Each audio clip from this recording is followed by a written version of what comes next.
Hello friends, तर आज आपण बनवतोय हैदराबादी ग्रीन चिकन, ते पण फक्त 30 मिनिटांमध्ये. हे आहेत आपले मेन इन्ग्रेडियंट. खरी टेस्ट ह्यातूनच येणार आहे. मसाले बिसाले नंतर. कांदा, पुदिना, कोथिंबीर, काजू, मिरची हे सगळं नीट मिक्सर करायचं. तेच आपल्याला मॅरिनेट करायसाठी वापरायचं आहे.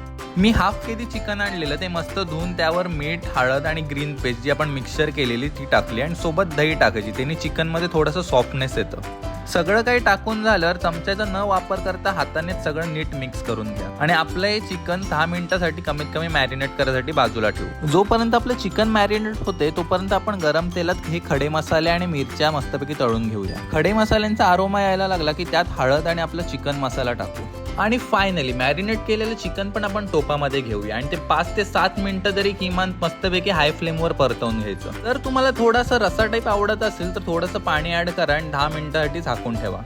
आपलं हैदराबादी चिकन मस्तपैकी शिजलेलं आहे. आता लास्ट स्टेप म्हणजे त्यात कढीपत्त्याची थोडीशी पानं, कस्तुरी मेथी आणि कोथिंबीर टाकायची. थोडंसं वरून गार्निशिंगसाठी फ्रेश क्रीम किंवा ते नसेल तर घरी मलाई असेल ती आपण ऍड करू शकता. तुम्ही पण हा व्हिडिओ नुसता बघू नका, ही रेसिपी तुम्ही नक्की घरी ट्राय करा. तुम्हाला हा व्हिडिओ आवडला असेल तर नक्की लाईक करा, नवीन असाल तर सबस्क्राईब करा आणि जास्तीत जास्त शेअर करा. आपण भेटूया पुढच्या व्हिडिओमध्ये. बाय.